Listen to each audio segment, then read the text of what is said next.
Hello and welcome to the Build with Bear Workshop. My name is Pat Baer. I'm here to build a Mega Construct set and then a Lego set, and I'm also here to hang out with all of you. I had internet troubles today, in so much that the internet just stopped working here in my house for a while there, which was really frustrating. It's back. It's been back for like a while, but also could go at any time. Could be just a night that it's against us, but we'll try our best.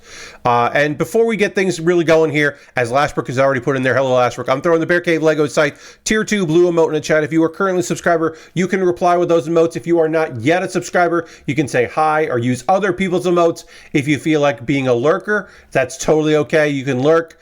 So yeah, had some internet stuff. Apparently early this morning, well before I was awake, we didn't have internet or phone or cable.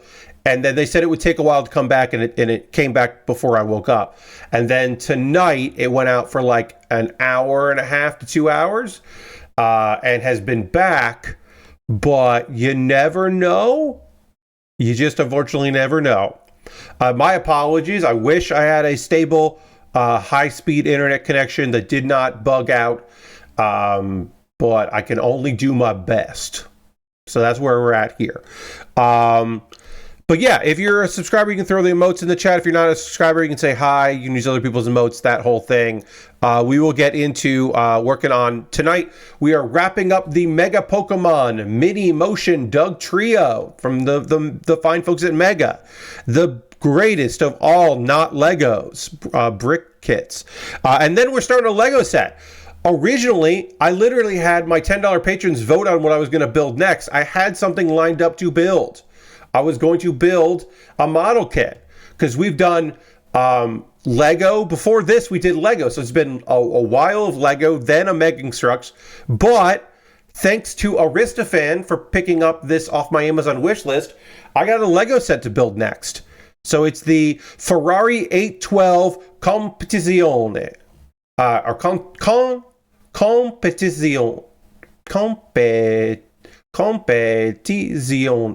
Competizione. I'll never say it right, but I will say it wrong in various ways. That's the Pat Bear guarantee. I'll fuck it up in new ways. Competizione is what I'm going to go with. Because I think the E is, you hear the E as an A. But I don't know. Yeah.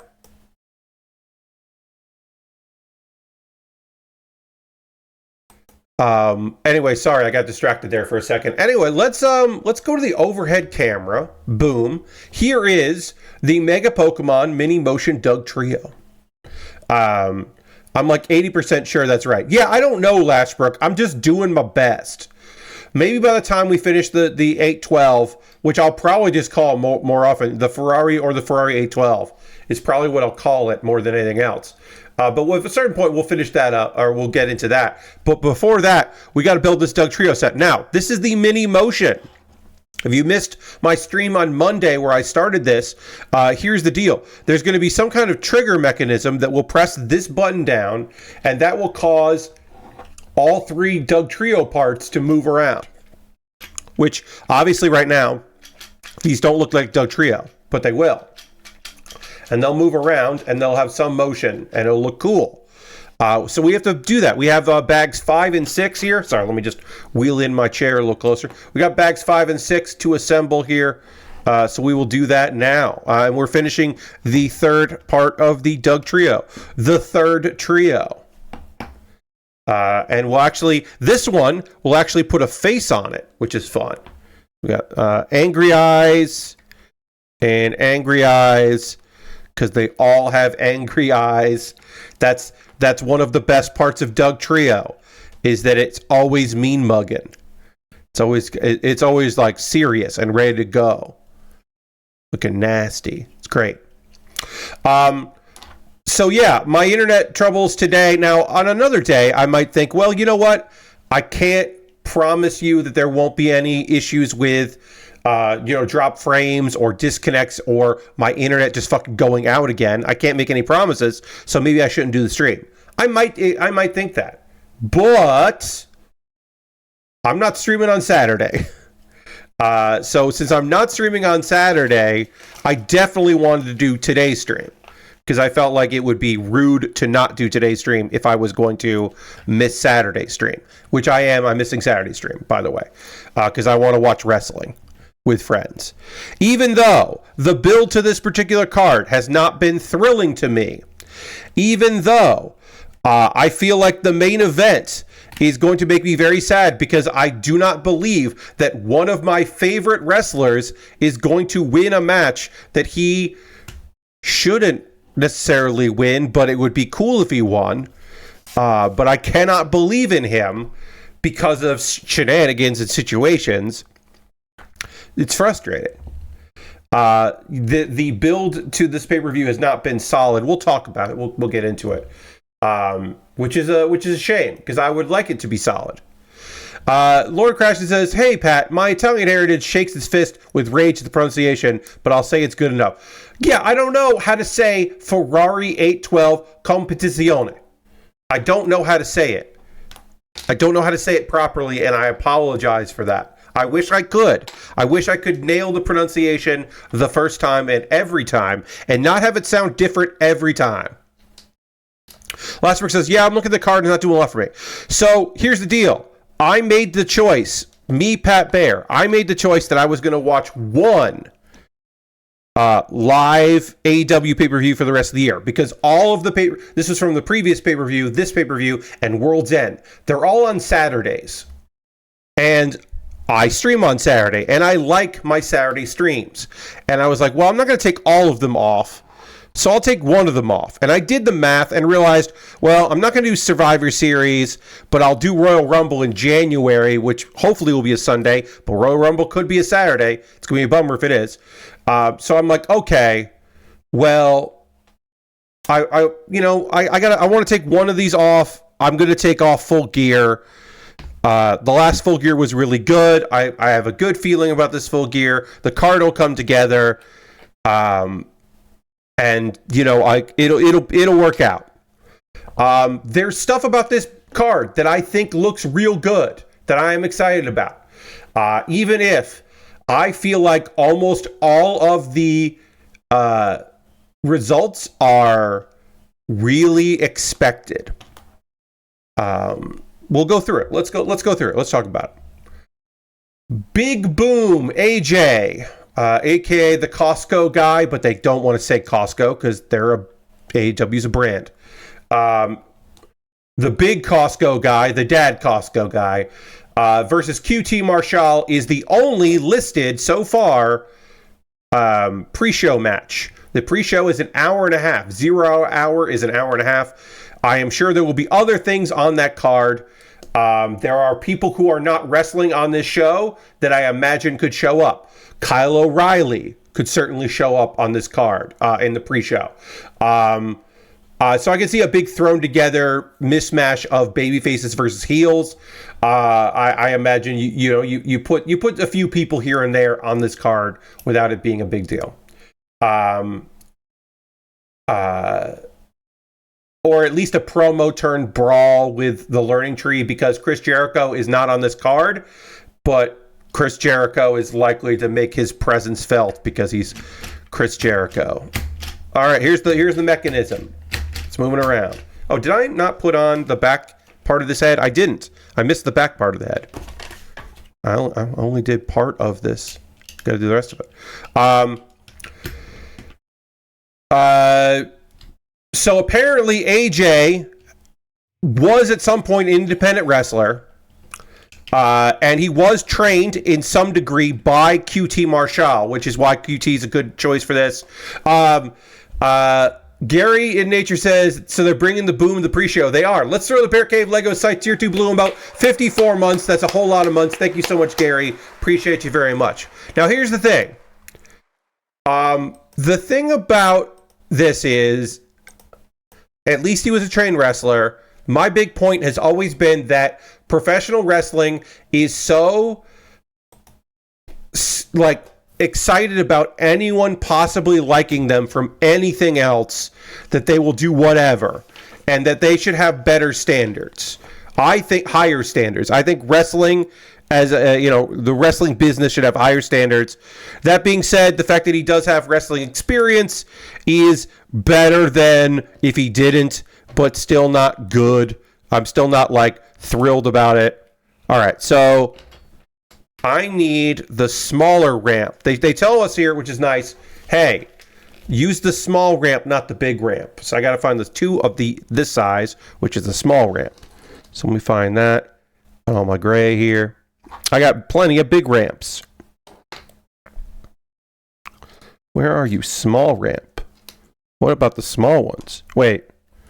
Or are these the big ones? No, this is the small one. Okay. I got a big one here, and then I'll get a small one. These are both small. Okay. So I need these small ramps here, and then I need two of these, one of these, a 1x5, and then a 1 square. And got it. And then we'll get this all together. So, who do I think is going to win this? I think Big Boom AJ is going to win this. I think that's outside of the main event. I don't think there's a match that like where the outcome is more. There are two matches outside of Big Boom AJ versus QT Marshall where I think it's a guarantee. One of them is Jon Moxley retaining, and the other one is Mercedes Moné winning. And I don't think there's going to be either, like, those are guarantees. Because, like, they're keeping that shit. I think Mercedes is going to drop eventually. I don't think Mercedes is going to drop to Chris at the pay-per-view. I think those two are pretty much guaranteed. Everything else, kind of up for grabs. MJF versus Roderick Strong is a match. It's not MJF versus Adam Cole. Now, there are two ways to go about this. One is MJF wins and decimates him, and that means it leads to Cole making the save, setting up MJF versus Adam Cole. The other option is that the fucker does it. That weird, why are you a babyface? What is even happening? Roderick Strong beats MJF. And where does that leave Cole in his revenge? But I don't think that's interesting either. I don't care about this match. Here's what I want. I want Adam Cole to ease off the goddamn tanner. Because the man looks sick. And then you see his, like, wrist. And you see, like, his forearm. And you're like, oh, okay, that's tanner. That's a spray tan. The man needs to fucking take care of himself and take care of business there. I'm glad he's back. I'm glad he's wrestling. I'm glad he's looking good in the wrestling. But, like, come on, dude. You gotta fucking figure this shit out with your tanner. You look awful. You look jaundice. You look unwell. And I don't want him to be unwell because I don't think he's unwell. I just think he looks unwell. That's weird. So anyway, I think MJF is going to win, and I don't care about any of this. Private Party. Oh, sorry. I'll say the next match here. I don't know the list here. I don't think this is the running order. I don't know what's going on with this particular list, but I'll mention it here. Oh, and then also I need to find... I got to put this on here, and then there are... Oh, okay, and then I put this on. Got it. Sorry, everybody. I got confused here for a second. These are gray. Okay. Is this the wrong color? Yes. All right. These are gray. These are supposed to go on there. I would also like Roderick to lay off the name yelling bit. Yeah, I think it's past its course. I think it's over. I think it was like a fun part of a dumb heel. And now he's a babyface, and it doesn't make any sense. Not that him being a babyface makes particular sense either, but, like, if you're a babyface, don't do that bit anymore. Private Party, Isaiah Cassidy and Mark Quinn versus the Outrunners, Truth Magnum and Turbo Floyd, versus the Kings of the Black Throne, in this case being represented from House of Black, which is, of course, Malachi Black and Brody King versus the acclaimed Anthony Bowens and Max Caster.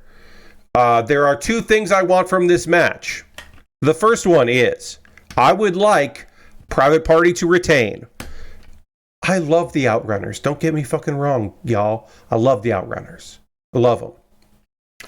But Private Party did work their fucking ass off for this spot. And since they won, we've just had this tournament. So the only thing they've done since they won the belts is watch other people wrestle each other for the chance to wrestle them. And that's not interesting to me.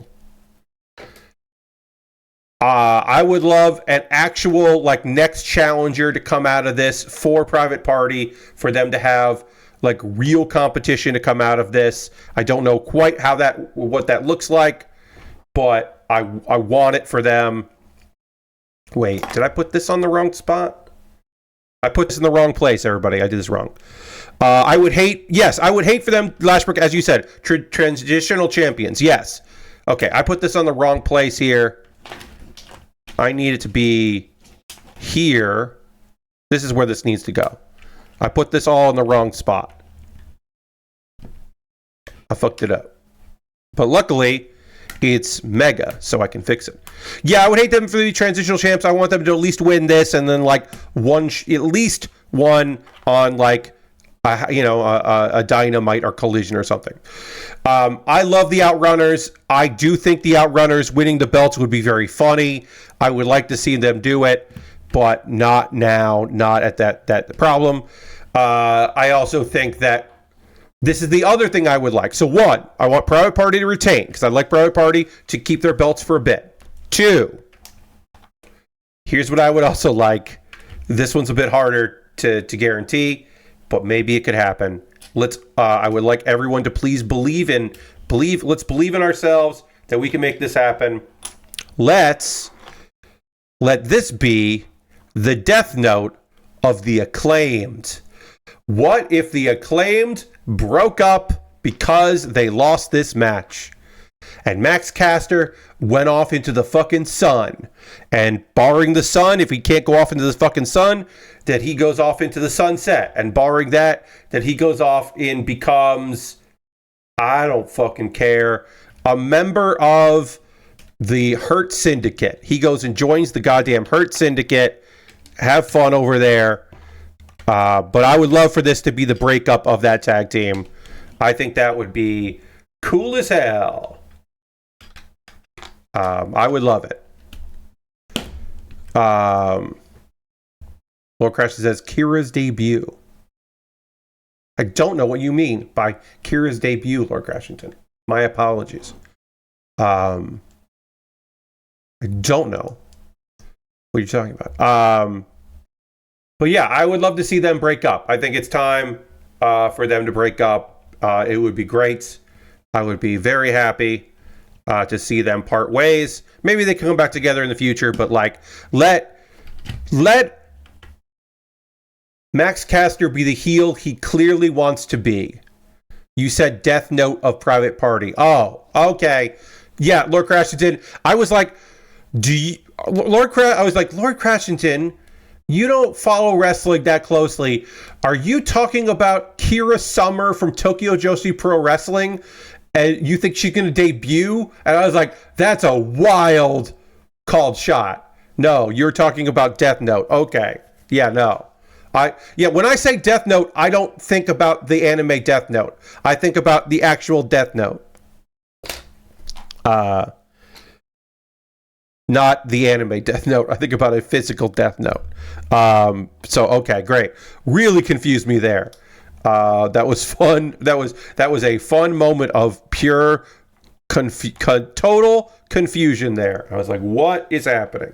Anyway, I want a Private Party. I want Acclaim to break up. Mercedes Moné with Camille, an injured Camille, versus Chris Statlander for the AEW TBS Championship. Mercedes Moné. Oh, we're dropping some frames here, but hopefully we'll be back up at full strength in just a second. My apologies. I'm going to barrel through because the local recording doesn't get affected by my bad internet. So I'm just going to barrel through this. Yeah, Mercedes retains. Do I think Chris could maybe have like Chris gets a pin like the 1, 2, 3, but we didn't see it because nothing came of it, and Camille pulled the referee or distracted the referee, but Chris had the visual pin? Yeah, something like that to make Chris not seem like a goddamn joke. Yeah, I could see something like that. All right, we're doing the tall. These are the tall ramp pieces, not the short ramp pieces. I got to get 2 of the tall ones, not this one. 2 tall ones. This tall? Yes, 2 talls. And the short wedge and 2 of these grays. Great. And now we're doing this side here. Excellent. Swerve Strickland versus Bobby Lashley. I think they swerved us, everybody. Originally, I thought for sure this was going to be Bobby Lashley in a win, a good match. Some might say one of the matches I'm looking forward to most on the show. But the idea being that but Bobby's going to win this one because this is his first match in AEW. Well, last night he had a match in AEW. It was a 2-on-1, and he defeated. Let's see. Let's see. Am I moving here? No, I am not moving on. Oh, no, I am. Okay, great. My apologies, folks, for the bad bit rate tonight. And if I get disconnected, there's legit nothing I can do. And it's frustrating me too. So Bobby did win a match. And is Bobby winning a match so that him losing on Saturday doesn't feel as bad? No, I still think he's winning because I think this is a long-term story.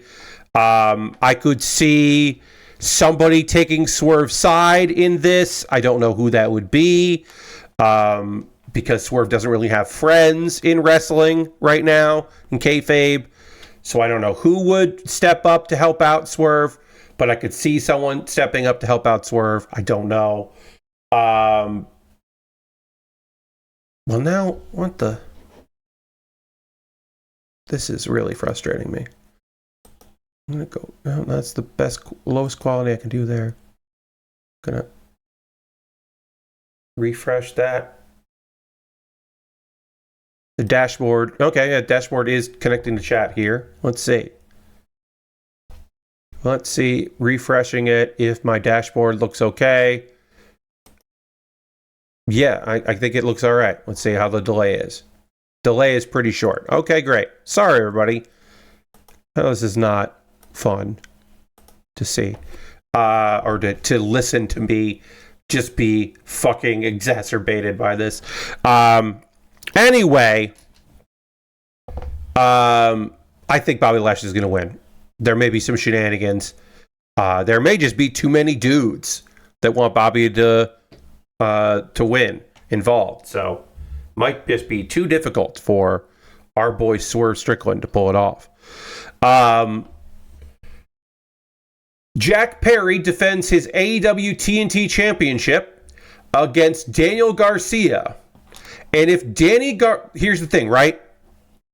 Oh, well, there was this point in the booking where Danny kind of got one over on Jack Perry, so maybe that means he's going to lose.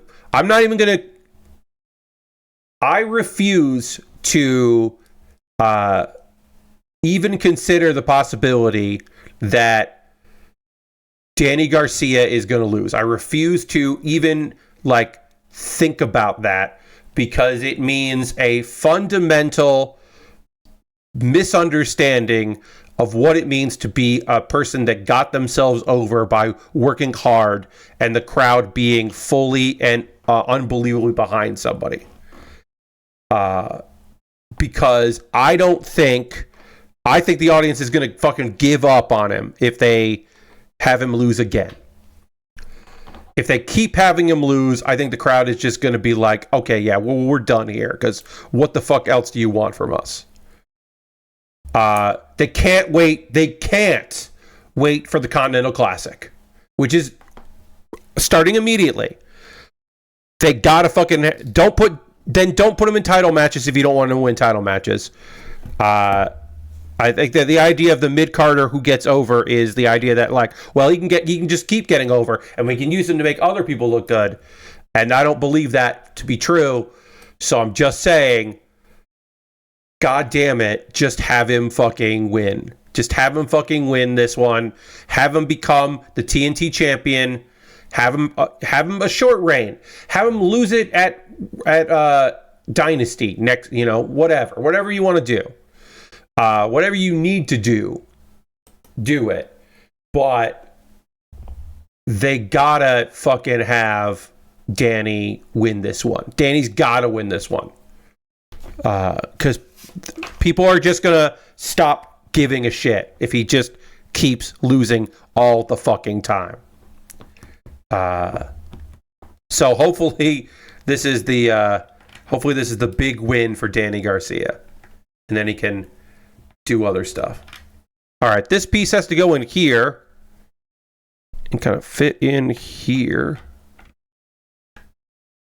There we go. Great. Craggly rocks. We're doing it. I'm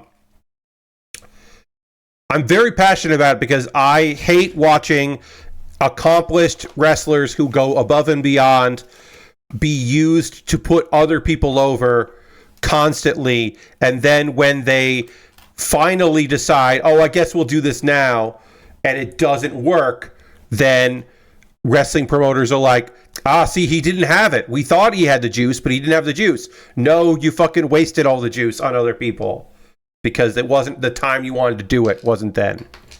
So my hope is that they fucking finally pull the trigger on Garcia, give him a belt.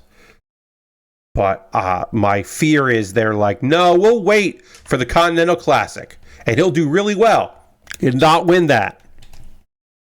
But hopefully he's going to win this belt. Will Ospreay versus Kyle Fletcher. I don't know who wins this one. Will Ospreay not in the title picture is fine. Will Ospreay dealing with a former friend is interesting. Will Ospreay dealing with the Don Callis family, a family that he should never have been a part of, and he should have, like in kayfabe, he shouldn't have ever associated with them. He should have, distanced himself from them. He was a babyface working with a heel manager, and it didn't make any sense. And now, he's got to deal with that, and that's interesting. I think that he would, if Will Ospreay was booking this show and had complete, total control, he would pick Kyle to win. That he would want to put his dear friend over. I think there's a possibility that someone betrays him and rejoins the Don Callis family or joins the Don Callis family. I think that should be Mark. I think that, I would like Aussie Open to reunite as a tag team because I think that's way more interesting and way more fun. Barring that, I need a short ramp and I can't find it. So I may have used, oh no, I have the short and the tall. Okay, that's what it was. I was using that wrong. Okay, so this is the short ramp. And this is the tall ramp here. We'll put the tall ramp there, and then we'll put this here. Oh, no, we're going to put that like that. All right. Scraggly bits. Continuing. Main event. Jon Moxley versus Orange Cassidy for the AEW World Championship. Look, here's the thing. Do I think that Orange Cassidy could be the world champion? Yes. I am not one of those people that thinks Orange Cassidy is just a comedy wrestler and can't do anything else. I am someone that thinks that he could, especially in the right circumstances, be a world champion in AEW, and that it would make sense, and that it would feel good, and that people would be fucking into it. Do I think that Orange Cassidy is going to beat this Jon Moxley right now? Abso-fucking-lutely not. I just don't believe it. I think this Jon Moxley This is his first title defense after defeating Bryan Danielson in a brutal victory. I don't think he loses to Orange Cassidy with a bunch of people having his back. I think Orange Cassidy is the first of maybe 2 to 3 to 4 people that lose. Now, if Jon Moxley had done a title defense on a Dynamite or a Collision, maybe Jon Moxley doing a title defense there, and you go, okay, well, he's had one title defense before, and it was a dominant win. There were like a couple eliminators, and he won those, and those were like brutal, and like, look how tough he is, and look how like crazy this backing is, and this is just a brutal organization. The Death Riders are going to roll right over everybody, and everybody dies and all that. I wouldn't say that. But to me, it's just not fucking happening. And which is a shame. That there's no there's just no belief that Jon Moxley is a one and done, you win and then lose transitional champion. And it hurts me because it means, in my opinion, there are the end goal is Darby Allin. Now, who's in between that? Because I think there's at least something to do, because we've got the New Japan show one day, and then AEW in Japan the next day, Wrestle Dynasty, Wrestle Kingdom double bill. So you imagine Jon Moxley defends it in one of those shows. Does he defend it against Tanahashi? Does he defend it against, I don't know, Shooter? Does he defend it against Shota? His boy? I don't know. I don't know where he goes from there. He better fucking not defend it against Gabe fucking Kidd, 2 nights, because he's fighting Kenny. I don't know. I don't know what happens there, but I feel like he defeats somebody else after Orange, and then he loses to Darby Allin. And Darby Allin becomes the champion that saved AEW. I know someone was saying, well, if Adam Copeland comes back, then maybe Adam Copeland. Oh, also reminder that there's the fucking cash-in thing that Christian can do. So there's always a chance that Christian will cash in on the Death Riders. I don't expect Christian to cash in on the Death Riders because they are monstrous villains, and he would be scared to do so. But he could cash in on Darby Allin and beat Darby. But I don't necessarily think they're going to do that. And it also, if he does cash in on Darby and then lose, that does put Darby at a high position of oh, wow. After this grueling match with Jon Moxley, he still managed to defeat Christian. I'm not excited about Darby being a world champion, but honestly, to me, you put it back on Swerve. I'm just fucking saying. You put it back on Swerve. Swerve Strickland, he lost to Bryan, but then he beat the guy that beat Bryan, and I think that's cool as hell. To me, that's the guy. That's still the guy. Maybe a reformed, feeling better about himself. We need you to be the guy. Can you be that guy? Maybe you do that with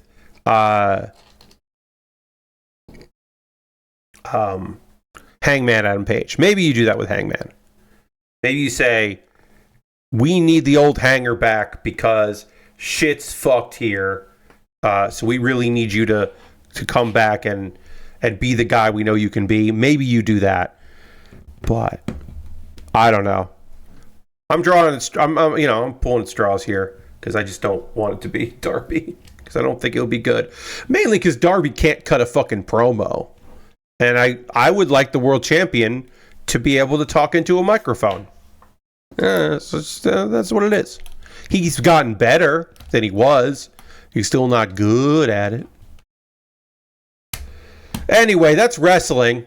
I'll be watching that on Saturday, and I am excited about it. Oh, also, there's going to be Mina Shirakawa and Mariah May are going to do a champagne title celebration during Full Gear. The very rare AEW bit where they don't just do match. And I believe that will be, in my opinion, that's the return of Toni Storm. Toni Storm will return in that show, Out for Blood, and probably set up a match with Mina Shirakawa at either Wrestle Dream or Wrestle Kingdom. That's my guess. I would love to see Toni Storm come out with some backup. I don't know who that would be, but I would like to see that if possible. Because I think that would be cool. But yeah, that's wrestling. We'll talk about the results on Monday. The big news story we need to talk about here, as Toni Storm just announced her kayfabe retirement. Yes, Lashbrook. Toni Storm is retiring, which was a grand performance. She did a grand performance and fooled us all because of her amazing acting talents, and she's back. In my opinion, that's why she said she's retiring from wrestling, is so that she can have a triumphant return, and she'll just come back and beat up and interrupt. She was just lying. Here's what I don't think is going to happen.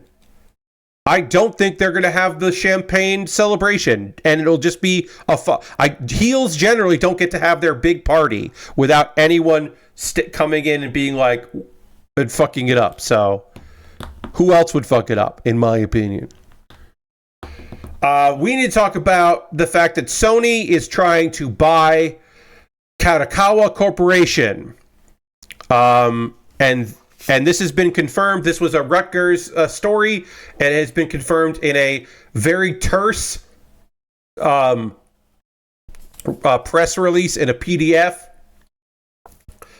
That has received a quote-unquote initial offer of intent to acquire the company's shares from Sony. No decision has been made. If there are any facts that should be announced in the future, we will make an announcement in a timely and appropriate manner. So, now, you're like, if you saw this on a video game news site, then you saw the headlines. The only headlines you saw were they're buying From Software because Kadokawa owns From Software. Should also say that From Software, or they own 70% of From Software, and some of the people that own some other parts of From Software are Sony and Tencent. But Sony already owns parts of From Software. It's just that Kadokawa owns like most of it. But yeah, people are looking at this like, oh, Sony is trying to shore up. Oh, that means Bloodborne's coming out. No, it doesn't fucking mean Bloodborne's coming out. It definitely does not mean Bloodborne's coming out because they've said that they don't think they would make enough money to do it. That the cost of doing that with Bloodborne would be too expensive. So they're not going to do it.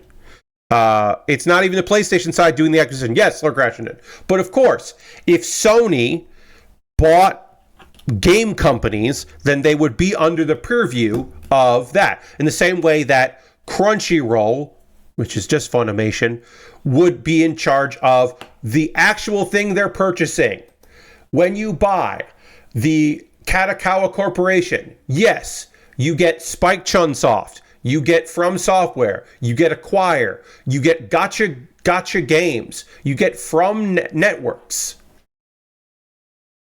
You also get Bookwalker, Comic Walker, Kodachi Book Navi, Kodachi Future Publishing, which includes a bunch of publishing companies and magazines, Production Ace. You also get Anime. You get anime studios. You get Dogo Kobo, who are great. You get 53% of NG. You get Globovision. You get Kodachi Anime, Kodachi Architecture. You get a bunch of anime studios as well. Sorry, let me just find the one piece in there. Movie Walker. You get a bunch of... You get 51% of Yen Press. You get Anime News Network.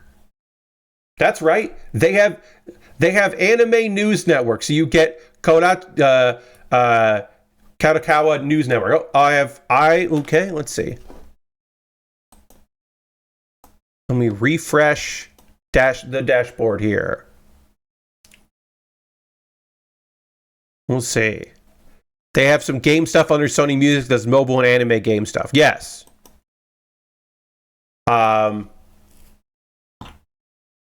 J-Novel Club, which is an international thing, same thing as Comic Works and Bookwalker US, and a joint venture with Taiwan for Bookwalker Taiwan, all this stuff. So yes, they would get some they would get some companies that would help them shore up with some game stuff, but that's not necessarily why they're purchasing them. They're most likely purchasing them because they want the anime and manga. Because you may remember that Sony owns a lot of distribution models for anime and manga, so it would be bad. This would be a bad thing. I forgot the Kadokawa, owned Anime News Network. I totally forgot about that. But yeah, wild. But yeah, they own a bunch of anime. They own like 4 or 5 animation studios and percentages of other animation studios, and a bunch of animation. That folks internationally, they mostly focus on owning a bunch of like different distribution for anime or for manga, I should say. And they have some games, but gaming isn't even really their thing. They're a big corporation, and I hope that this doesn't happen. Not because of the video game stuff, but because of the anime stuff. I think it is just scary to see them consolidate even more power in the anime industry. So hopefully, Japan looks at it and goes, no. That would be great. It would be great if they were like, actually, no, don't do that. Then you would lay off a bunch of these people, and it would be bad for us. So don't. Who knows? But yeah, that was the big news story. And as I said, like, Kotaku's talking about Elden Ring and Danganronpa. And I'm like, yeah, but like, sure. And Dark Souls, but it's just like, that's not why they're buying them.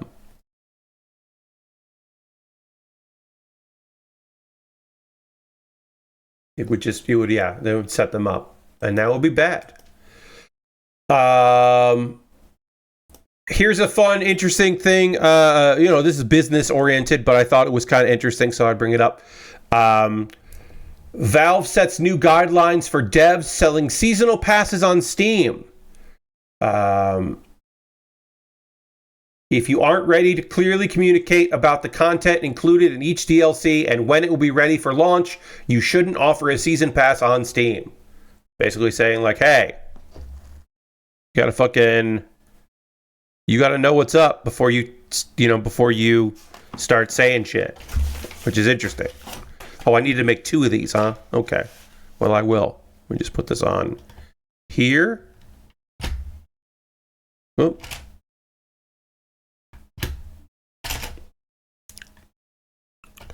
Why are you... Whoa! Did you pop out? What's going on? Okay, yes. It popped off its thing there. Great. And this is going to go on here. There it goes. Good. Now we'll build the last one, and then we're almost done here.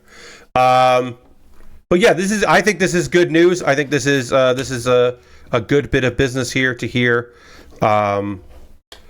New rules have been established for developers using Steam to sell their game season passes. Offering a season pass is promising future content. You will be asked to commit to a launch timing for each content release in the season pass, which is a commitment to both players and Steam, which is, I think, an interesting way to look at that. It was like, oh yeah, well, these promises you're making to your consumers are also, or customers are also promises you're making to us, which is a interesting way to look at it. These changes only pertain to seasonal passes specifically. So this is not just that if you're saying, hey, we have DLC coming down the road, you don't really have to say much of anything outside of you can promise DLC. But if you are selling a season pass in advance of content coming out, which is obviously what a season pass is, then you need to have a clear plan for that to go forward. And I don't think that's unreasonable. And I actually think that's kind of fucking awesome. Valve explained how a battle pass can be similar but different. So battle passes are apparently different from season passes, which I kind of fucking disagree with, but whatever. But yeah, so battle passes are different.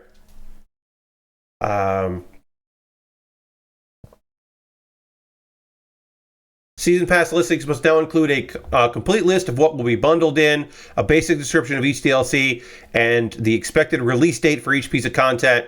But that could be vague, like January or winter. Valve says the listing must have some kind of window. In an event of delay, developers can push back the season pass date by up to 3 months, but only that one time. You can't keep pushing it back, which is also interesting. And you could get your season pass delisted if you keep fucking around. That is a way to find out. That's a way to get your shit delisted, is by by fucking around with it.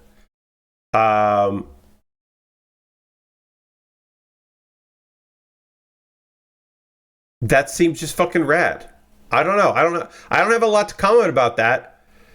I think that's cool as hell. Battle passes are generally done in game instead of DLC. Yes. So battle passes, like I can see that. At first I was like, but like battle passes are often cosmetic. They're not the same. They're not looking for the same thing. Yes, they're cosmetic items or skins or whatever. And so you don't have to do the same roadmap there. And I guess that it does make sense. So now that I say it out loud, I guess it does make more sense. Okay. And then we got to put, these are rubber. I don't think you can really see that here. But these are rubber. These are rubber pieces. Or you can see it like that. If I actually do that, huh? They're rubber. Little rubber feet there. That's interesting. That's a cool little bit of business. Kind of anti-slip there. That's neat. And that's done. That is the Mega Pokemon Mini Motion Dugtrio is built. I've got some extra pieces, which is always nice. I'm going to have to set these aside because I don't want them to get mixed up with my Lego that I'm going to be taking out soon. But we can get this going here.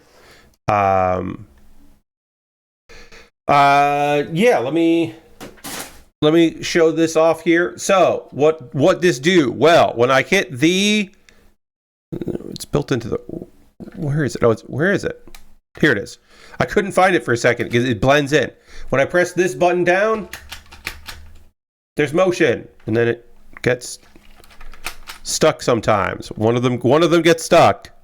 It's not because I'm doing it like, okay, if I do it like this, you can see it. If I put it on an angle, one of them gets a little wonky. So if I do it like that, that's silly in a way that I like. But then I can turn it up here and you can see. But yeah, one of these gets a little wonky if I'm doing it at an angle. This is a fun little build. I had a good time with this one. I'm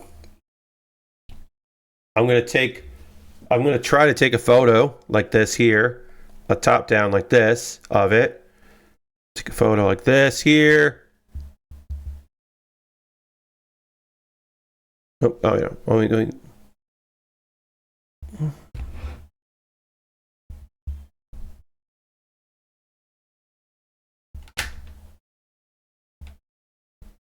Like that. Great. I just want to kind of show it in motion because I thought that would be neat. Sorry, let me just check this one thing. I got a message here quickly.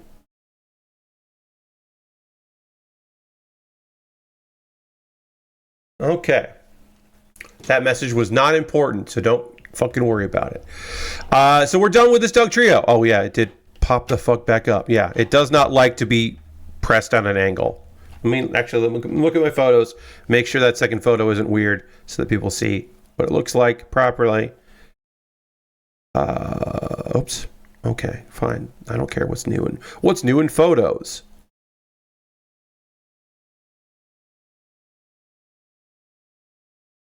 Great.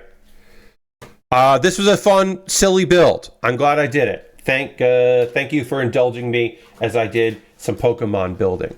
Now, this was bought off my Amazon wish list. So thank you again to Aristofan for buying the Ferrari 812 Competizione. Competizione. Which is a part of the Speed Champions line.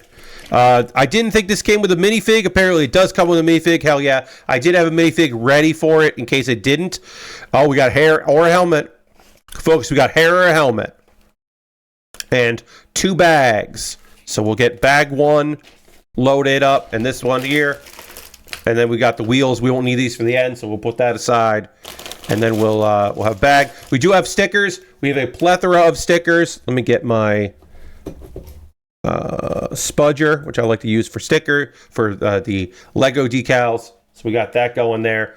We do have our official Lego brick separator. We also have the thing that came with the Dugtrio, the Mega brick separator, which we might need to use. I don't know. We might need it. We might want to use that. So I have it, which is nice. We'll get some Lego together and we'll do some sorting. One last news item. Unfortunately, we do have to talk about this. Looks like they announced Takeshita and Ricochet for Full Gear. Huh. They just fucking announced it on a Thursday, huh? I mean, that makes sense somewhat. There was room in the card, I guess. They could do 10 matches or 8 matches in a pre-show. Unless it's pre-show. Okay.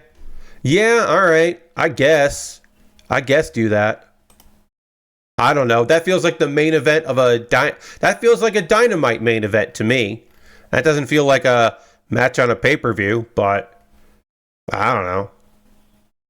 I mean, do what you gotta do. Just real quick, I just want to look at that. I do not see that anywhere, but sure. Okay. Oh, they just tweeted it out. Yeah. I don't know. I feel like you could say that. That's weird to do it. Or announce it on Rampage tomorrow. Like, what are we doing? Like, oh, sure. I guess.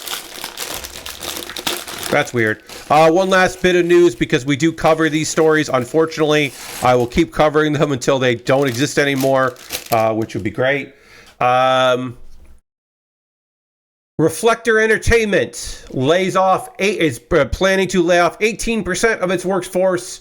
Their debut game came out, Unknown 9 came out a month ago, and they confirmed they're laying off 18% of their total workforce. This is not completely unheard of. When you're dealing with a game that's released from a smaller studio, but certainly not awesome. And they're got 2 new games, so they're just letting off a bunch of people, and some of those people they would probably have back. That sucks though. That 18% is a fucking lot of people.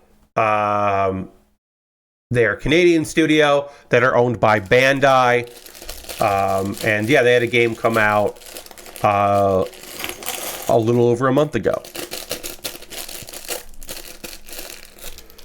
And these are a lot of people people got laid off, posted on LinkedIn. Bunch of designers, a brand manager,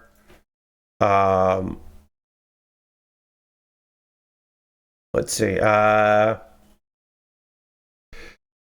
marketing, narrative, and quality assurance. Yep, so it is, laid off a bunch of fucking people. And that sucks. And it was confirmed. This was like people on, on LinkedIn posting about how they got laid off, and then eventually a statement was put out by the company. And yeah, unfortunately, these things keep happening. And some of those people could get hired back in the future, but who the fuck knows? And would they want to go back just because they worked there before? That sucks.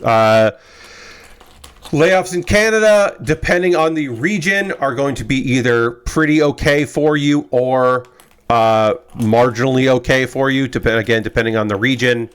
And that game did come and go, but they're moving on to the next one. Who knows? Maybe it'll have a long tail.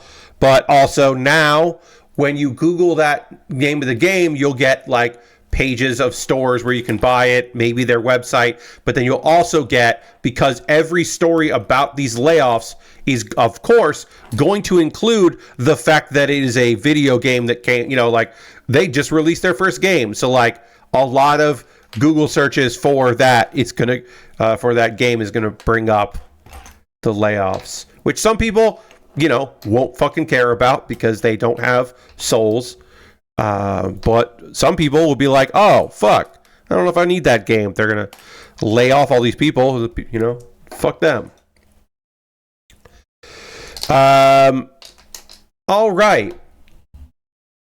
We seem to be, knock on wood, kind of stable right now. Hopefully. Oh, I says that, and as I say that, stuttering just happened. So I shouldn't say anything like that because it's a lie. Things are not stable or good. Internet bad. Unfortunately, internet bad right now. We'll see if a refresh of my feed does it, because everything looks okay otherwise. But we'll see if I can get reconnected and come back to you so I can read what chat has to say. This has been a frustrating stream. But I definitely wanted to do it, because as I said, I'm not streaming on Saturday, so I definitely wanted to do a stream today. Even if the internet is being a butt about it. My internet, not the internet in general. My internet is being a big old butt. I still want to do a stream. Still felt good, important to do, since I won't be able to stream with y'all on Saturday. Because I have committed to watching wrestling on Saturday. I bought a pay-per-view on YouTube. That's where I buy my AEW pay-per-views. I know I could do it through Fight, but I like doing it through YouTube, even though you don't have the archive after a certain amount of days. They cut off the archive. YouTube it's snowing a lot at the football game. Yes. Oh, yeah, I'm sure that's not pleasant to watch. My dad is currently watching that in the living room, and I bet that is not particularly pleasant for him. But yeah, what was I saying? I was saying something.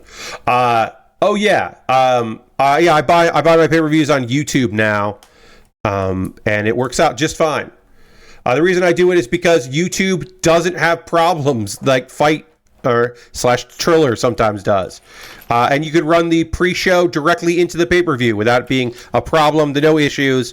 It's just like a flawless experience. So I stick with YouTube because I don't need to watch it again in the future. And if I did want to watch a pay-per-view again in the future, I know how to find it, and I can just find it somewhere. But I'm so glad. I was so glad when they started offering things that weren't Bleacher Report, which now you can't buy stuff on anymore. But I was so glad when that was done.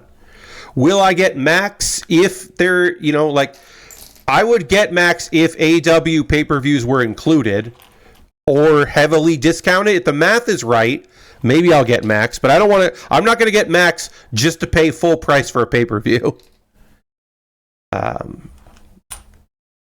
So I don't know, but who knows what that deal is going to even be? I don't have those answers. I couldn't tell you.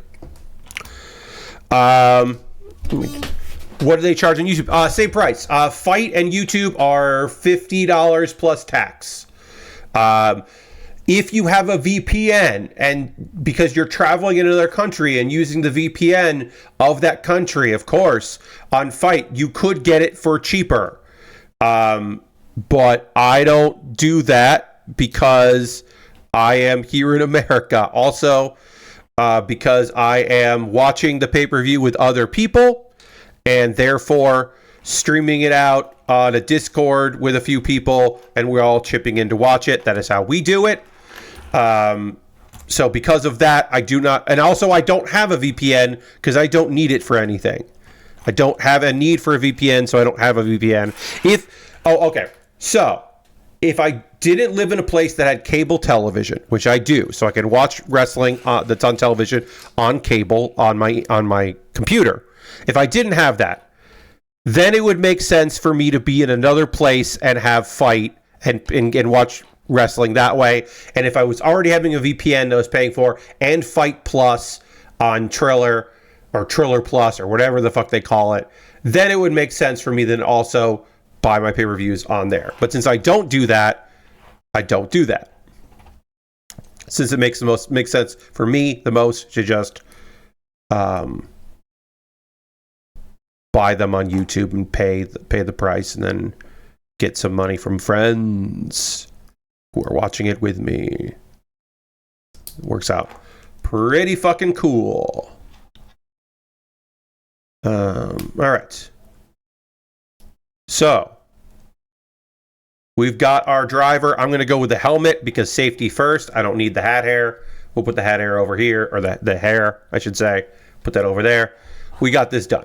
We'll get deeper into this and start working on the actual car part of this car build in a moment. But first things first, the pause for the cause. This is my opportunity to talk to you about the many ways you can support this channel if you're so inclined. If I have any disconnects, my apologies. If there's any more stuttering, my apologies. I'm just kind of get through this, and then we'll get to being able to talk about anime and other things, manga and anime, and all those things. But yeah, my apologies if there are issues and you aren't listening to me live right now. Again, the VOD was locally recorded. It'll look good on my YouTube, or you can just watch it there. My apologies for otherwise. If you are currently a subscriber to the Build with Bear Workshop, you can throw the Bearcade, the Lego, the site, the Tier 2 blue emote in the chat. Being a subscriber is the easiest way to support what I do here. You could be like Gary in Nature, who resubbed tonight, which is awesome. You could use your Twitch Prime. If you have Amazon Prime linked to your Twitch, you get that token. You can use it for anybody. If you want to use it for me, that would be cool. We are currently at 25 subscribers. The goal is to get to 40. I shut up about my subscriber numbers when we hit 40. If you want to become a subscriber, you could do that. If you want to gift a sub, we haven't had any gifted subs this month. If you want to be a gifted gift subber, you could do that anonymously, or you could take credit for it, and we'll be like, ooh, big spender. If you want to do some bits and coins, cheers, always appreciated. You could be like Bayfield, who on Tuesday threw me some bits. That rules. That's another way to support me if you wanted to. But being a subscriber here is probably the easiest way to do it. And a reminder, I don't remind you every time, but I want to do this for me or anyone else. If you're going to subscribe, do it in a browser. Don't do it through the iOS app. You will pay Apple tax. Don't do it. You'll pay more per month. So don't do that. But there are other ways to support me financially, like going through Patreon at patreon.com/PatBear. Do it through a browser as well. There's a $1, $3, $5, and $10 tier. There are different rewards for different tiers. Consider joining me on Patreon. My $10 patrons just voted on what I'm building next after I'm done with this Lego set. I got a model kit ready to go that looks fucking dope as hell, and I'll be building that next. So you can jump in for that, or just $1 a month. If you just want to throw me $1 a month, that's cool. You can do that. I have a where'd it go here? What's up with this? There it is. I have a YouTube channel, youtube.com/PatBear. Over on my YouTube channel, subscribing is free. Please do it. But also, becoming a member is just $2 a month. For $2 a month, you become a member. And what's cool about that is you get my Wednesday videos on Tuesday. So the video that I just put up yesterday, you would have seen that on Tuesday. It would have been old news for you. So get in on that if you want to get in on that. Those are all monthly ways to support me. If you would like to help me out on a one-time basis, you can drop $1 or $2 or whatever to my Ko-Fi or my PayPal. Everything I make through direct donations, through YouTube, which includes AdSense, so watching my videos helps me out, through Patreon, through Twitch, all goes into a fund. And from that fund, I buy model kits and Lego sets and a bunch of other things and things. And you'll help me out in the future so I can keep buying stuff. The kit I just finished, the Dugtrio. I have been wanting to build this for a while. It's getting removed because of the background mover. I've been wanting to build this kit for a long time, and I was able to pick that up. It was on sale, but it was your generosity that made that work out. So thank you for that. The thing I'm currently working on, not even the next thing, the thing I'm working on right now, the Lego set that I am building at this very moment, was bought off my Amazon wish list. Aristovan bought it for Thanksgiving, because that's what you do with Thanksgiving, I guess.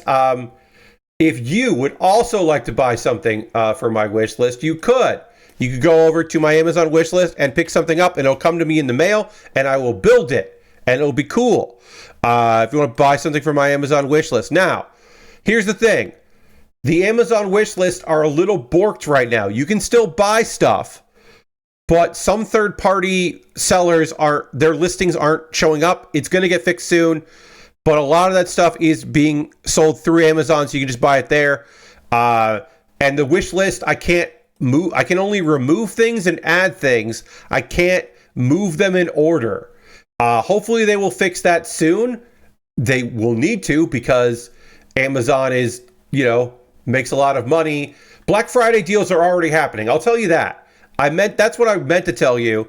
But I'll tell you now that Black Friday deals are already happening. Including some model kits and things that are on my wish list. If you go to this wish list and you go up and you filter and sort by low to high, then you will find some things that are inexpensive, and also some things are on sale. Quickly, I will tell you, the big light bulbs. I would like to replace one of my lights with a big bright LED bulb. That's on sale. There's some knockoff Lego is on sale. There's a few things some regular Lego are on sale. There are a few things in there. So if you want to get me a really cool present for Thanksgiving, you could do that. You'd be like a Risk fan. Throne does not seem to have any problems right now. You go to Throne if you want to have an alternative to Amazon, because it's nice to have alternatives. And then the best place to go if you want to help me out in the most convoluted way possible, you go to USA Gundam Store. You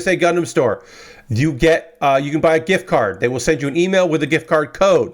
Then you send me a whisper on Twitch with that gift card code, or a private message on Twitter or Blue Sky or Mastodon with that gift card code, and then I will use that gift card code to buy something from USA Gundam Store. Multiple people have done this. It's wild that anyone's ever done that, but it's cool as hell. So thank you for your continued support. It means a lot to me. If you want to support me but not spend any money, you can join my Discord. My Discord is full of cool people. It's a fun time. Please come hang out at the Discord. Let's see. What else can I tell you? I'm getting fully disconnected here. It looks like even Google Docs is like, what's happening right now? What are we doing, Pat? What's going on? But looks like we're back. Pat Baer's Anime Club is an ongoing video series where I talk about anime. If you want some recommendations for this season, you can go check that out, Pat Baer's Anime Club. Please watch that video. I got a first episode of a new series called Pat Baer's Wrestling Club. That's right. Pat Baer's Wrestling Club is a goddamn thing. I started to make videos about wrestling. Will I keep doing it? I don't know. Will I do a follow-up to the first one? I think so, because the first one is about a match.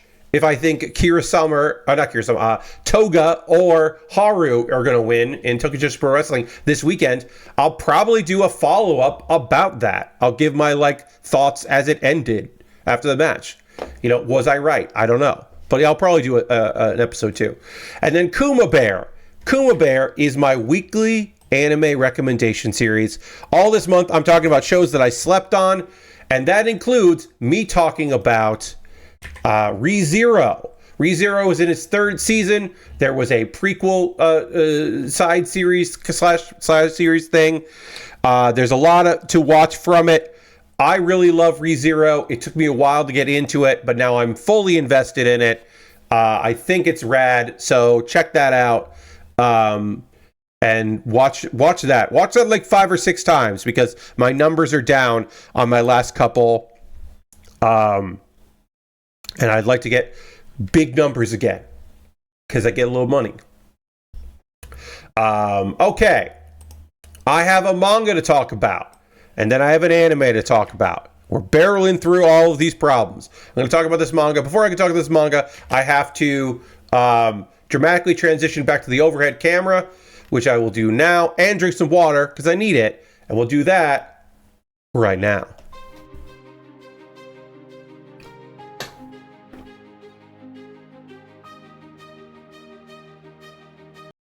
And I forgot, everybody. I forgot to change the photo. We're not Dugtrioing anymore. Now we're working on a fancy car. That's my mistake. And then I'm going to refresh because I'm going to refresh that so that, yes, okay, here we go. And then manga. Let's talk about the Black Healer. It is rare for me, your friend Pat, to be able to talk about an anime, a manga, I should say, where I have read all of it. But I have completed and read every chapter of The Black Healer. This is a manga that wrapped up in 2019. I got literally physical copies of it lent to me, so I read it that way, which is a real treat. Mostly my manga is read on my iPad or on my computer, just on a monitor. So it was nice to have books. In an exchange I did with a friend, and I'm reading through all of Black Healer, read all of it, basically half of the books and then the other half of the books. What is Black Healer? It is it's an isekai. It's a female-led isekai. Our girl, who basically her name becomes Renee. She shows up in a world and is just very confused. She got dragged to another world, and she can use some magic. There's a brief part of this manga where you think that she's going to become an adventurer and hang out with some friends and just go on adventures. That is just to give you a sense. I thought, oh, okay, that's what we're going to do here. They call her the Black Healer because she can heal, but her magic is different than holy magic. And she has black hair, so they call her Black Healer. Cool. It's just an adventure series. No.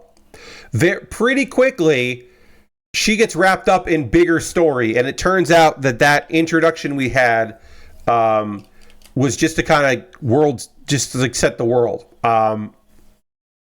Because her magic is different. She just thinks about what needs to be done and that it works. She basically does visualizing magic instead of relying on chance or mediums to get the magic done. She just uses her own inherent magic to make shit happen.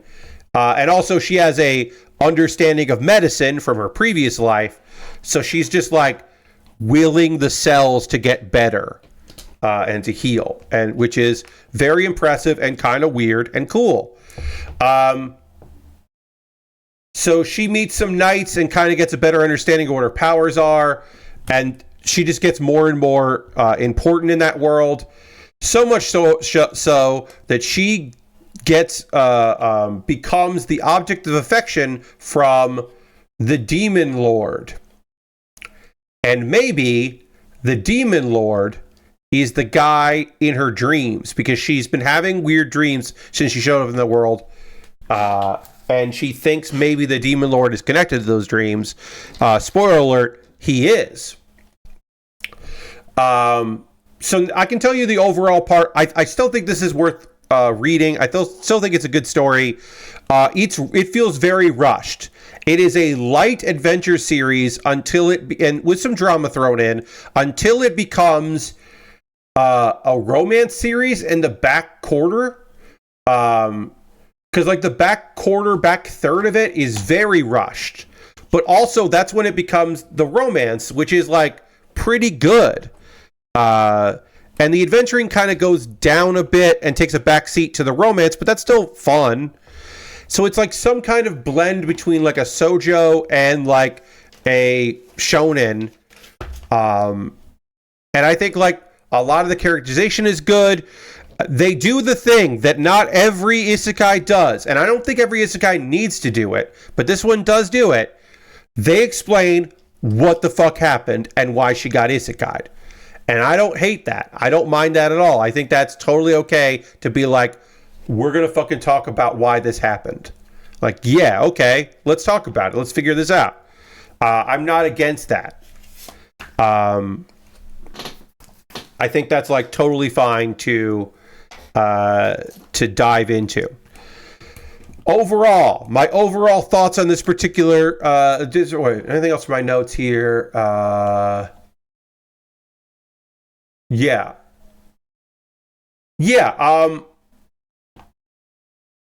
There's some, okay, I'll say this. The minor characters fucking whip ass. There are a lot of really good minor characters in this story that really keep it up, especially in late stages. There is a very by the books demon and his wife who immediately makes friends with our main character, and she is awesome. And then because he's so devoted to his wife, he's like being sociable and nice to her, which is, I think, hilarious.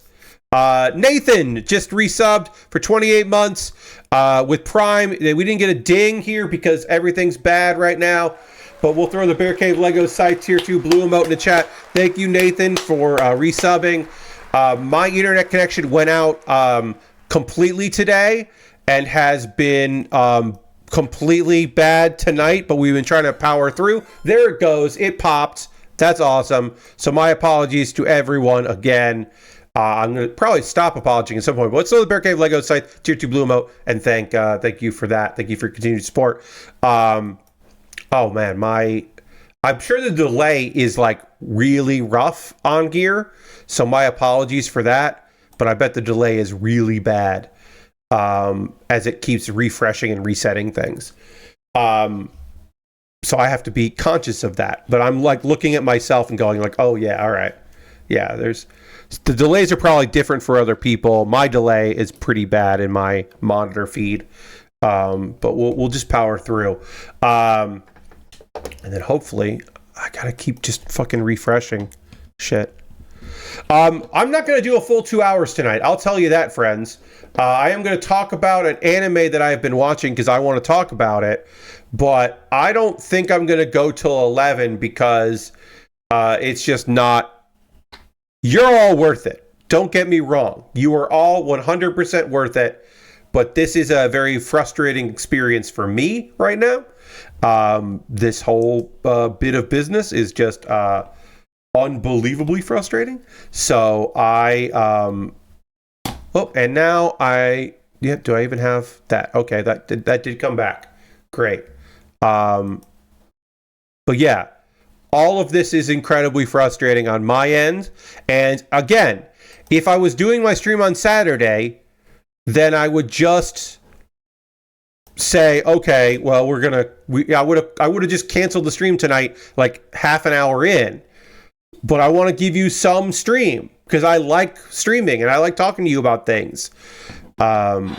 So yeah, it just becomes a very frustrating experience. And I'm sure this isn't the most pleasant viewing experience for y'all, and also probably not particularly great even for people that are watching the VOD here on Twitch or the VOD that will be later uploaded to YouTube, which will get uploaded. So yeah, what I want to do here is let's see. Can I get this to be connected? Can I get my dashboard to actually be loaded and this all working? Yes. Okay, that's working. Great. Let's talk about an anime. Let's talk about episode 8 of I'll Become a Villainess Who Goes Down in History. A pretty awesome episode, except for some late episode shenanigans. I am just going to stop refreshing my dashboard here because it's just going to constantly be bad. It's just going to constantly be fucked up. So I'm just going to do my best. Should I even fucking do... God. This is... Yeah, I should. Okay. Yeah. We'll power through here a bit. I'm going to talk about episode 9 or episode 8, I should say, of "I'll Become a Villainess Who Goes Down in History." End of the no. You know what? Actually, no. Sorry about that. This is very. It's Lord Creston said it's fine on your end. Okay, then we will power through. All right. I was going to say, yeah. All right. I am just going to go to. I'm going to go to twitch.patbear. Instead of looking at the dashboard, I am going to try to load up my own stream so I can read chat that way. And can I even load that? Will twitch.tv/patbear even load for me? Can I even load this? That's what I'm going to try to do now is load that up so that I can follow along with the chat easily. And then what if I put quality at 160p? I'll put my quality at 160p, and then we'll connect the chat and see if we're connected to chat. So I can chat with you. Let's see. It keeps trying to connect me to the chat. It won't, but it keeps trying to.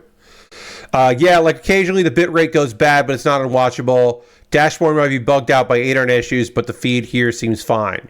Yeah, I'm also having an issue now where I can't... Chat is loading. Okay, chat's loading. We're going to go with it. Chat's loading, so it's working. It's just, I can't run that. Okay. I'm just going to pause that. I'm not going to be able to see myself on your feed there. We're just going to deal with it. If I go away, write it in chat. I don't know. We won't know. Okay.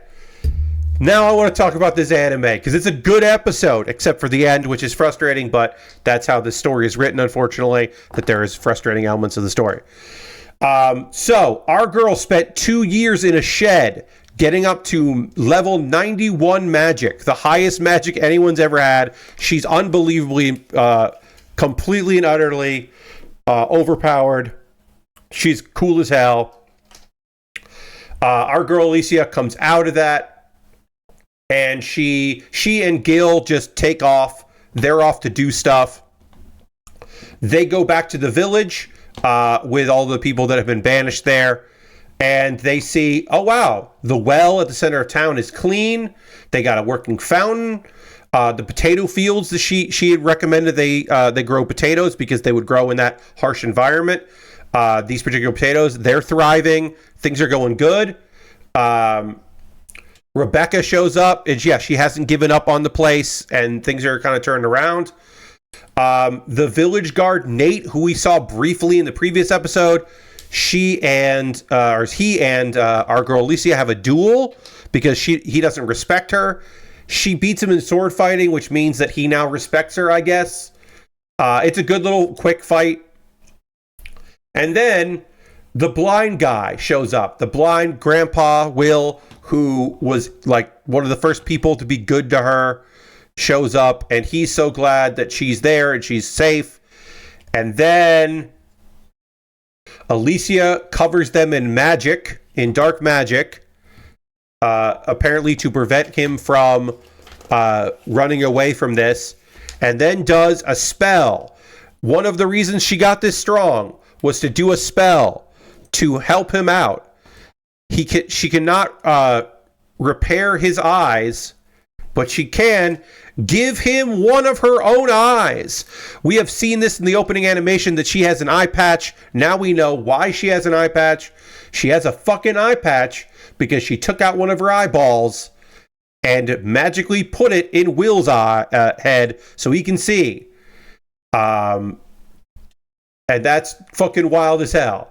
And he's freaked out. He gets to see what his grandson looks like. He's never seen what his grandson actually looks like, so he's overjoyed, and everyone's fucking psyched about it, and it's cool as hell. She has a good talk with her dad, which is fun, because he's the kind of dad that is like, look, I know I can't stop you from doing this, so I will support you. Like that kind of thing. Like the fact that she gave up one of her eyes is like, I can't talk you out of it. And also, it's probably not reversible, huh? So he's just like, I guess the only thing I can do is be supportive. So sure, whatever. And it's a pretty fun little scene. Because he is just like, he is definitely a loving dad, but kind of at his wit's end.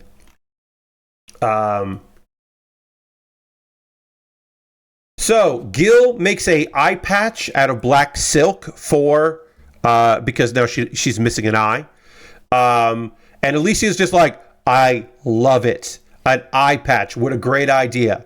And she's just like, this is so fun. I'm going to make a whole black themed outfit and then I'll really look like a villainess. And it's very, very fun. So she goes back to school because, she's been in isolation, but now it's time to come back to school.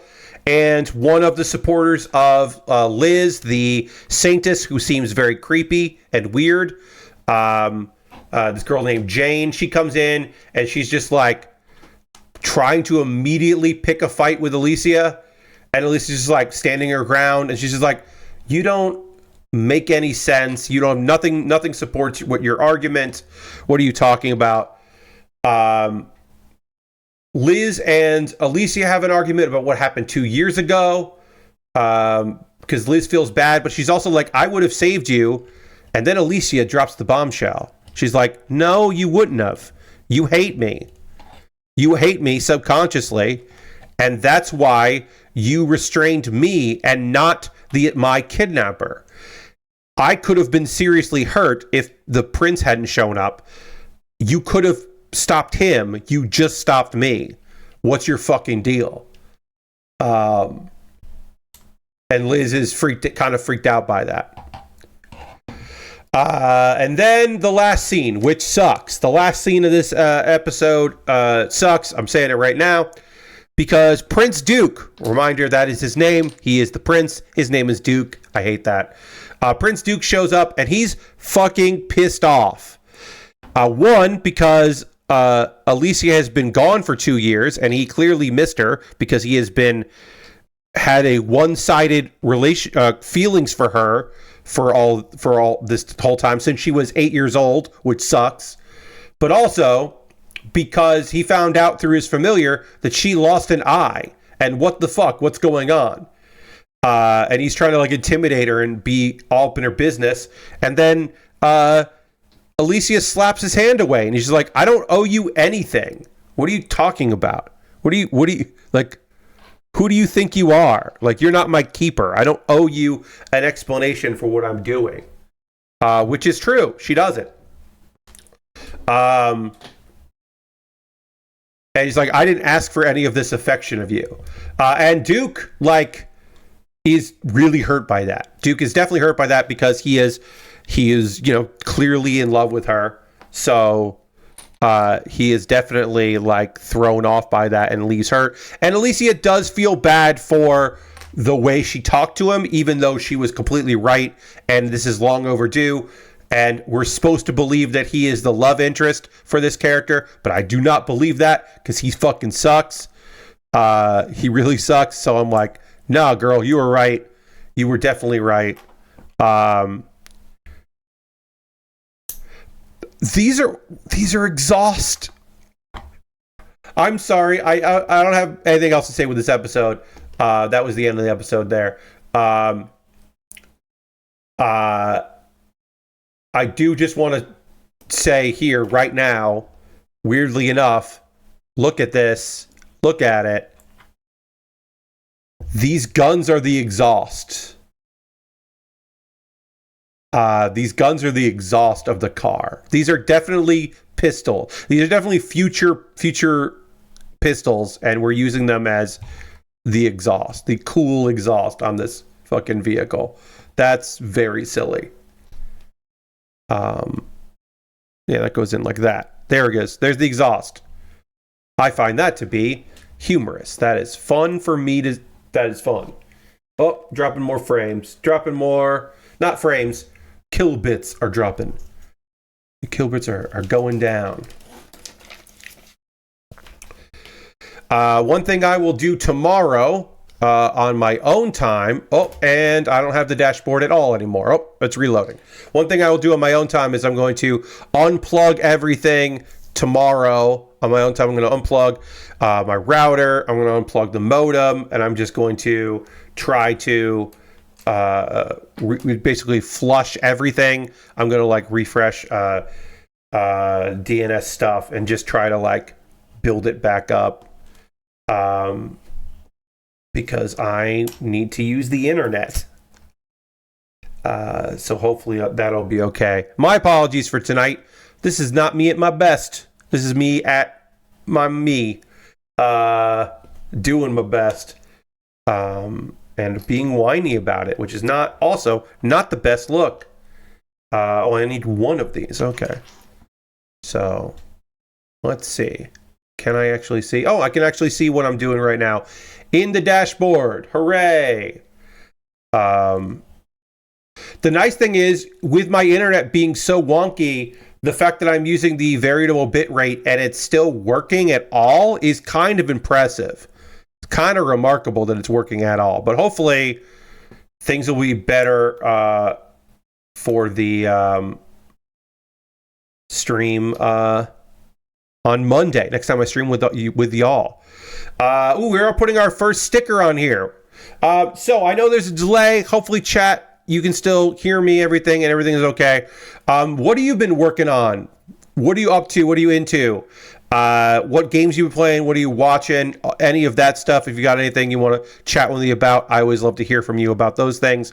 I will tell you that on Tuesday, I continued my Pokemon Black randomizer, and I had a lot of fun with that. I was not expecting to have to deal with the ice, the lovely ice dungeon, or I should say gym. But we got our 7th gym badge, and I kind of knew what we were doing in the game, which is always fun when that happens, when I know where we're supposed to be. I only got a little lost once, and that's fun. But yeah, I had a good time with that. I think that was just overall a good stream, and I had a good time with it. So I hope you all did too on Tuesday. What else for me? What else for your friend Pat? I getting caught up on a few things here and there. I cleaned the gutters around my house yesterday. Which was a long, big project that I'm glad I did. Wait, where does this go?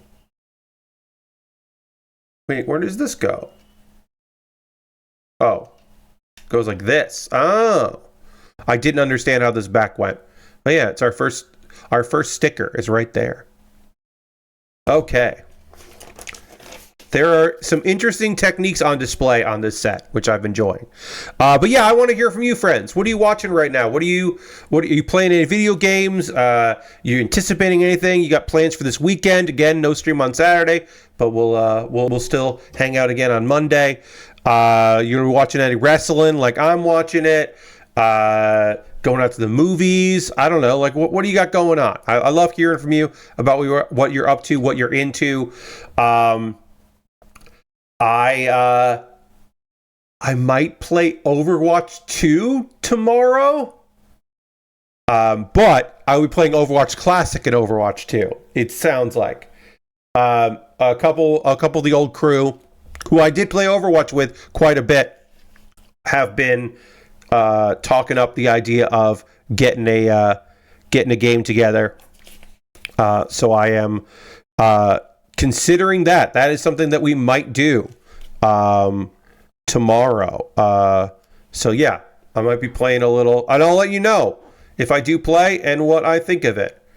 But I'm interested in the early days of Overwatch recreating Overwatch 2. That just seems like a silly idea that I'm like interested in. So I might check that out.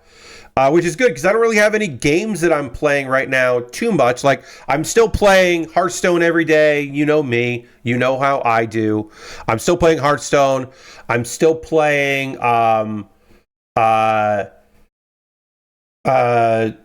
Trading Card Game Simulator and still having a good time with Trading Card Game Simulator. But I've slowed down. I'm not playing that every day. I'm playing that every once in a while because I like it, but I don't love it.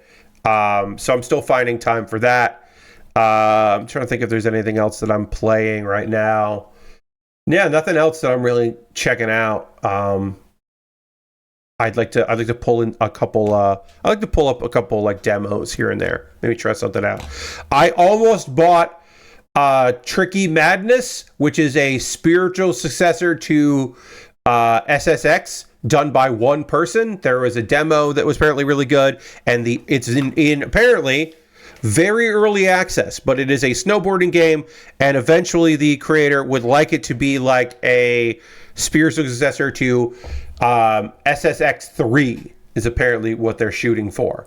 And it seems pretty good, so I am debating picking that up, because I haven't played a snowboarding game in a really long time, but it seems fun. Lashbrook finished a series on Netflix called Giri Haji, I should say, which is a Yakuza story with a complete emotional story, and is really good. Also been playing a little Stalker 2. Ooh, Lashbrook, okay, trying that out. Good luck to you. It's very pretty and difficult, but unfortunately a little crashy. Yeah, that seems like a bit of a mess. Like, look, those devs, it's understandable. There's already going to be some Euro jank. They're also dealing with a lot. It's understandable, but at the same time, it seems to be a bit of a fucking mess. And it seems like they patched a bunch of stuff, but there's still more things to patch. So hopefully that gets straightened out, and there's a good version of it soon. Lord Crashin has been watching more One Piece as the crew has their shadows back, which is great, yes. Loved how psyched that Oars was when they found out he was basically a big mech. Yes. A little surprised there's still more fighting before this arc is done. That arc is a bit long, but good. There's more, but it's still good. And the end of that arc is good. I'm not going to say anything more than that, Lord Crashton. The end of that arc is fucking really good. You're going to try out the demo for Spray Paint Simulator to see what's up with that. Okay, I don't know. Yeah, all right, Spray Paint Simulator. Hell yeah. There's a demo of that. I might check that out just if I'm looking for something fun.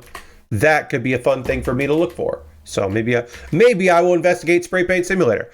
And Lashbrook says, in regards to the jank and crashiness of Stalker 2, not much is a mess as Flight Sim 2024 for me. Yeah, Lashbrook.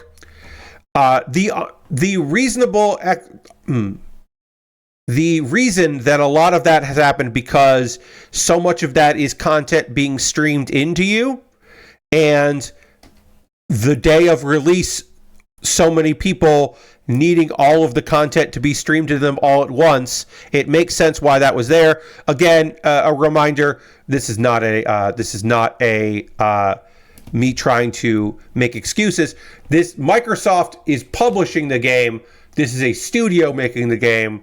So it's not like they're like, because some people are just like, well, it's Microsoft, so they should just fucking fix it. And it's like, well, they're the publisher of it, and it is Microsoft Flight Simulator, but it's not as simple as that. Like, there are complications to that kind of stuff. But yeah, Lord Crash says, I started up Flight Sim 2024 to see how it works. Made a person that's kind of Fry from Futurama. Nice. But yeah, it seems like they just couldn't deal with all of the people loading a lot of that information, because the idea is if you pick it up in a year, as you play, it will load stuff up and kind of work better for you and load in things and just mean that you won't have to download all of the game the entire time for, areas you're never going to fly in or whatever, or weather conditions that were from 6 months ago and all that other stuff. And like, on paper, it makes sense. In practice, shit got fucked up.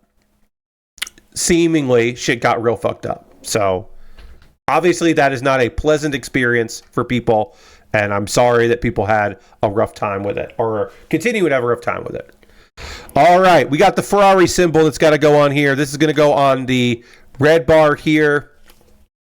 It is not just a tiny symbol. It is a whole plate here and a black bar.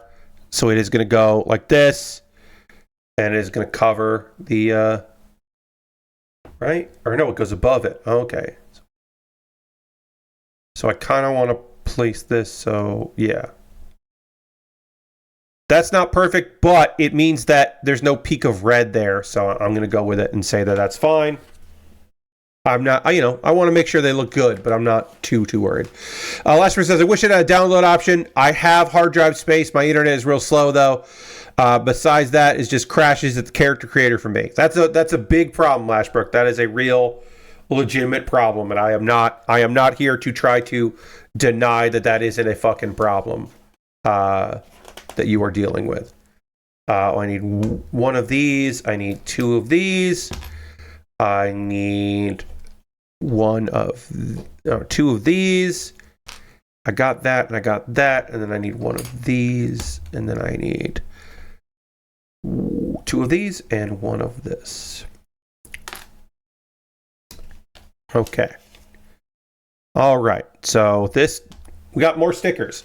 This kid has stickers, so I'm putting some stickers on it. But yeah, I've never been a flight sim person. I couldn't imagine, but like I can imagine, like, especially if you're buying, like, you're like, okay, I'm all in on this one. I liked the 2000. This is 2024. I'm gonna get a bunch of stuff so that I can really outfit everything. I'm getting a yoke. I'm finally getting a yoke and a flight stick, and I'm getting a thrustmaster, and I'm gonna fucking do it to it, and this is gonna whip ass, and everything's gonna be cool. And then it's just like, it won't load. None of this will load, and it's a bummer. It fucking sucks. I'm sorry. People are dealing with that.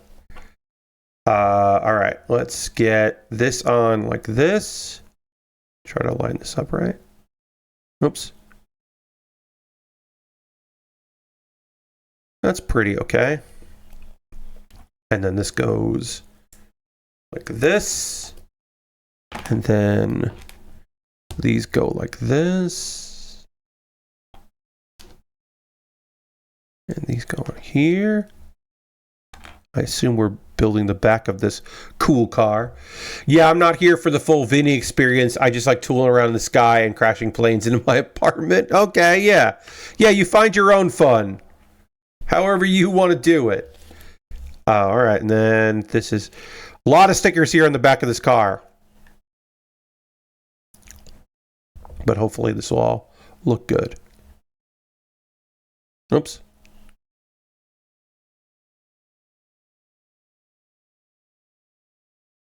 Oops. There it goes. That looks fine. And then this is going to go Wait, make this so it's like that, and then this goes like that. Okay. And then to flip it over, to put these on, put that on like that, and then this fits in here.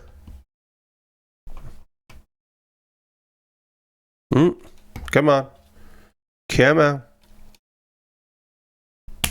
There it is. Okay, and then this, yeah, because it's got to be at an angle. Like that. Yeah, because it's at an angle. So that's how we did the trunk here. And the trunk opens. But I don't think it needs to open, but it's just about getting out of the angles. And it looks fucking cool. And then we'll do one more sticker. We'll get one more sticker on here because I don't like doing decals and stickers at the end of a stream. Especially this stream. This particular stream has just been a fucking bother. So, a fucking rough one.